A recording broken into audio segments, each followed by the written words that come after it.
और दोस्तों UP DElEd के सेकेंड सेमेस्टर की पीवाईक्यू सीरीज को एक कदम और आगे बढ़ाते हुए आज हम आपके लिए लेकर आ चुके हैं द्वितीय सेमेस्टर के 2020 के तृतीय प्रश्न पत्र विज्ञान का। ये आपका सब्जेक्ट रहता है जो कि 25 अंकों का होता है। टोटल 1 घंटे का इसमें समय मिलता है, आपको पता ही होगा। इस समय आपके ऑब्जेक्टिव क्वेश्चन की जो सीरीज है वो लगातार चल रही है। इसके बाद आपके जो अति लघु उत्तरीय प्रश्न होते हैं वो भी आपको सॉल्व कराए जाएंगे इसी चैनल पर। तो आप तुरंत चैनल को सब्सक्राइब करके यहाँ पर जुड़ जाइए ताकि परीक्षाओं तक आपकी जो तैयारी है बहुत ही अच्छे तरीके से हो सके, क्योंकि यहाँ पर आपको सभी पीवाईक्यू की जो क्वेश्चन पेपर हैं वो सभी क्वेश्चन पेपर आपको यहाँ पर उपलब्ध कराया जा रहा है, सॉल्व कराया जा रहा है। तो चलिए देख लेते हैं। आज का सबसे पहला प्रश्न आपके सामने स्क्रीन पर आ चुका है और सबसे पहले आपको बताइएगा हम यहाँ पर वस्तुनिष्ठ यानी कि ऑब्जेक्टिव क्वेश्चन को सॉल्व करें। इसके बाद आपके अति लघु उत्तरीय प्रश्न भी आपको मिल जाएंगे बहुत जल्द ही। जैसे ही आपकी यहाँ पर ऑप्शनल जो आपका वस्तुनिष्ठ प्रश्न है, ऑब्जेक्टिव प्रश्न है, इसकी सीरीज समाप्त होगी, यहाँ पर आपके अति लघु उत्तरीय प्रश्न की सीरीज भी स्टार्ट हो जाएगी। आज की क्लास का सबसे पहला प्रश्न आपके सामने स्क्रीन पर है। जूल जो है वो मात्रक है किसका, ये आपको बताना होगा। कार्य का मात्रक है, ऊर्जा का मात्रक है, या फिर कार्य ऊर्जा दोनों का है, या फिर शक्ति का है। उससे पहले हम यहाँ पर बात कर लेते हैं कि कार्य कैसी राशि है, आदेश राशि है या फिर सदिश राशि है। इसके साथ ही ऊर्जा के बारे में बात कर लेते हैं, कार्य ऊर्जा कैसी राशि है, आदेश राशि है, सदिश राशि है। शक्ति के बारे में बात कर लेते हैं, शक्ति कैसी राशि है, आदेश राशि है या सदिश राशि है। तो दोस्तों यहाँ पर ये जो तीनों ही राशियाँ हैं, ठीक है, यहाँ पर तीनों की तीनों ये एक तरह से आदेश राशियाँ हैं, ठीक है। कैसी राशियाँ, आदेश राशि है। कहीं पर भी ऑब्जेक्टिव में आपसे पूछा जाए कि कार्य कैसी राशि, आदेश राशि या सदिश, तो आपको बताना आदेश। ऊर्जा भी आपकी आदेश राशि है और शक्ति भी आपको आदेश राशि में ही बताना होगी, ठीक है। तो ये चीज़ भी यहाँ पर आपको ध्यान रखना है, ठीक। तो आदेश राशियाँ कौन सी होती हैं जिनमें यहाँ पर आदेश राशियाँ कौन सी होती हैं जिनमें केवल और केवल परिमाण का बोध होता है, ठीक है। केवल और केवल उनमें परिमाण का बोध होता हो और दिशा का बोध ना हो उसमें, ठीक है, दिशा की जानकारी ना हो, तो ऐसी राशियों को कैसे क्या बोलते हैं आप, उन्हें बोलते हैं आप आदेश राशियाँ, ठीक है। और ऐसी राशियाँ जिनमें परिमाण के साथ साथ उनमें दिशा का भी ज्ञान होता है, डायरेक्शन का भी पता चलता है, तो सारी की सारी राशियाँ कैसी कहलाती हैं, आपकी सदिश राशियाँ, ठीक है। वो सारी राशियाँ कैसी कहलाती हैं, सदिश राशियाँ। जैसे कि हो गया आपका फोर्स, बल एक निश्चित डायरेक्शन में काम करता है, ठीक है, एक निश्चित दिशा में लगता है बल में दिशा भी होती है। तो ऐसी राशियाँ जिनमें दिशा भी होती है तो ऐसे उन्हें क्या बोलते हैं, आपका सदिश राशियाँ बोलते हैं, आपको ध्यान रखना है, ठीक है। तो ये कार्य, ऊर्जा और शक्ति तीनों की तीनों आदेश राशियाँ, क्योंकि इसमें दिशा का ज्ञान नहीं होता है। इसी तरह से जो आपका टेम्परेचर होता है, तापमान या फिर समय हो गया, ये भी पूरी तरह से आदेश राशियाँ, ये भी आपको ध्यान रखना है। तो आपको क्वेश्चन का आंसर देना है जो क्वेश्चन यहाँ पर पूछा जा रहा है।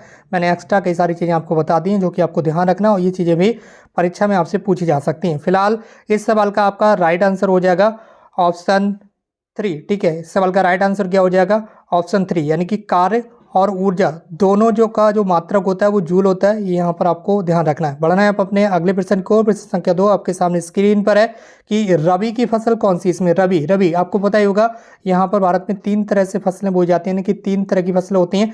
यहाँ पर खरीफ की फसल होती है, ठीक है, खरीफ की फसल होती है, आपको पता होगा खरीफ की फसल। उसके बाद दूसरे नंबर पर होती है आपकी रबी की फसल और तीसरी होती है आपकी जायद की फसल, ठीक है। तो यहाँ पर आपसे ये पूछा जा रहा है कि इसमें से रबी की फसल बता दीजिए। हमें कुछ नहीं पता, बस आप हमें रबी की फसल बता दीजिए। तो यहाँ पर इस सवाल का आपका जो राइट आंसर हो जाएगा वो हो जाएगा आपका चना, ठीक है। रबी की फसल कौन सी होती है, जिसकी चना हो गया, गेहूं हो गया, ठीक है, ये सारी की सारी कैसी हैं, ये आपकी रबी की फसल है। चना और गेहूं ये कैसी रबी की फसल है।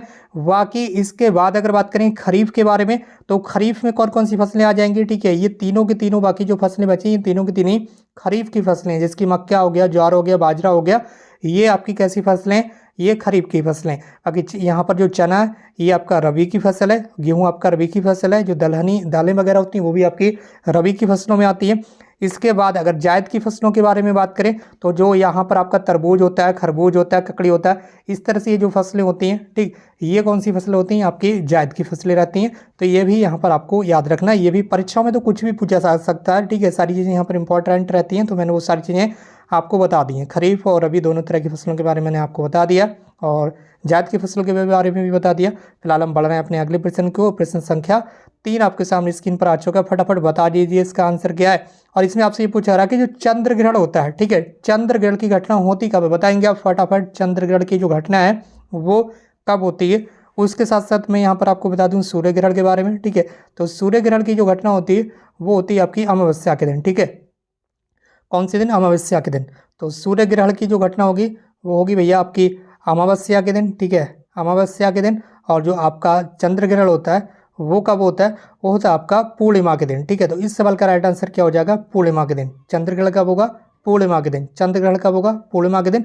और जो सूर्य ग्रहण होता है वो कब होता है? अमावस्या के दिन। ठीक है, ये यहाँ पर आपको ध्यान रखना, दोनों में से कोई सा भी क्वेश्चन आपसे परीक्षा में पूछा जा सकता है, तो बाद में आप ये ना कहिएगा कि हमें पता नहीं था, सूर्य ग्रहण आ गया कि चंद्र ग्रहण आ गया।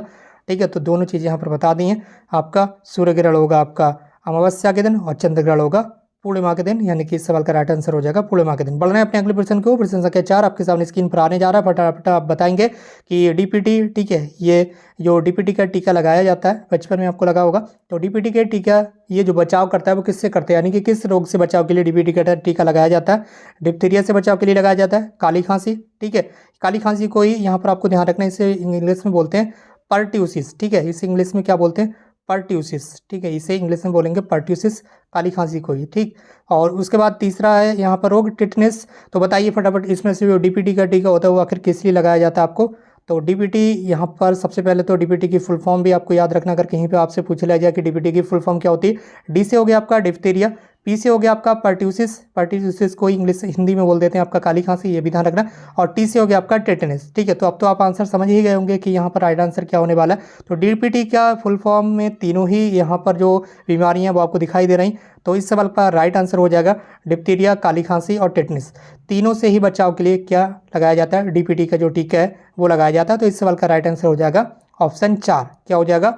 ऑप्शन 4। ठीक है, जितने भी नए भाई बने तुरंत चैनल को सब्सक्राइब करके हमसे जुड़ जाइए, क्योंकि यहाँ पर आपको इस तरह की रेगुलर क्लासेस मिलेंगी। इसके साथ साथ आपको जो फर्स्ट सेमेस्टर वाले भाई बहन हैं उनको भी यहाँ पर जोड़ लीजिए, क्योंकि उनका सेशन जो है वो 19 फरवरी से स्टार्ट होने जा रहा है 2024-26 का, तो उनकी क्लासेस भी आपको यहाँ पर लगातार मिलेंगी।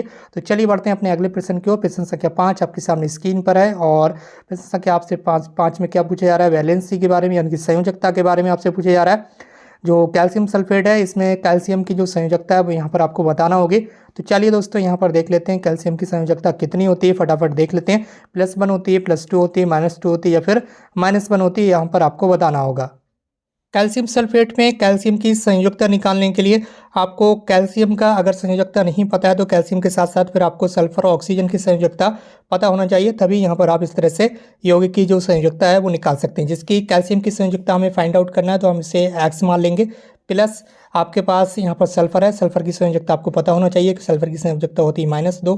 ठीक है, ये -2, प्लस ऑक्सीजन की संयोजकता आपको पता होना चाहिए, ऑक्सीजन की संयोजकता होती है -2। ठीक है, इसके बाद आपको पता होगा ऑक्सीजन के 4 अणु हैं, तो हम 4 से गुणा कर देंगे, बराबर आप लिख देंगे 0। ठीक है, इस तरह से संयोजकता निकाली जाती है। इसके बाद हमें एक्स को हमने एक्स किसे माना है? हमने कैल्शियम को माना है, क्योंकि कैल्शियम की संयोजकता फाइंड करना है। प्लस माइनस हो जाता है आपका माइनस, उसके बाद दोबारा से प्लस माइनस आपका हो जाता है माइनस, और 2 चौक हो जाता है आपका 8। ठीक है, बराबर में आपका 0। इसके बाद -2 और -8, ये हो गया आपका -10। ठीक है, माइनस का कितना हो गया? 10 बराबर 0।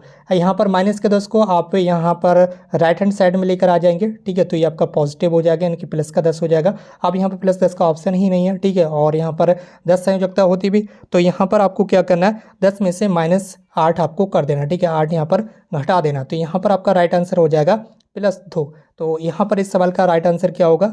इस सवाल का राइट आंसर हो जाएगा आपका +2। ठीक है, CaSO4 यानी कि कैल्शियम सल्फेट में कैल्शियम की जो संयोजकता होती है वो होती है +2। तो इस तरह से इस सवाल का आपका राइट आंसर हो जाएगा +2, यहाँ पर आपको याद रखना है। ठीक है, तो इस तरह से आप जो वैलेंसी इंग्लिश में बोलते हैं संयोजकता, ठीक है, ये आप निकाल सकते हैं। बाकी इस वीडियो को दोस्तों शेयर जरूर कीजिए इस क्लास को, ताकि और भी भाई बहन हमारे साथ यहाँ पर जुड़ सकें। और अगर आप चैनल पर नए हैं तो चैनल को सब्सक्राइब करके बेल आइकन को प्रेस करें। बहुत जल्दी आपके जो अति लघु उत्तरीय प्रश्न है वो भी सॉल्व करा दिए जाएंगे सभी सब्जेक्ट के। अभी सबसे पहले आपको ऑब्जेक्टिव सॉल्व कराया जाना, तो अभी आप ऑब्जेक्टिव देखिए, उसके बाद अति लघु उत्तरीय प्रश्न आएंगे, उसके बाद अगर समय बचता है तो लघु उत्तरीय प्रश्न भी आपको सॉल्व करा दी जाएंगे परीक्षाओं से पहले, क्योंकि अभी परीक्षाओं का समय जो है वो PNP की तरफ से आगे बढ़ाया जा सकता है, और अब परीक्षाएं फरवरी में होना काफ़ी ज़्यादा मुश्किल प्रतीत हो रहा है। फिलहाल जैसी PNP की तरफ से ऑफिशियल एग्जाम स्कीम आपकी आती है, आपको तुरंत इन्फॉर्मेशन मिलेगी, इसलिए आप चैनल को सब्सक्राइब करके हमसे जुड़ जाइए। और दोस्तों आज की इस क्लास को यहीं पर समाप्त करते हैं। हमसे जुड़ने के लिए बहुत बहुत धन्यवाद। Thank you so much for connecting with us.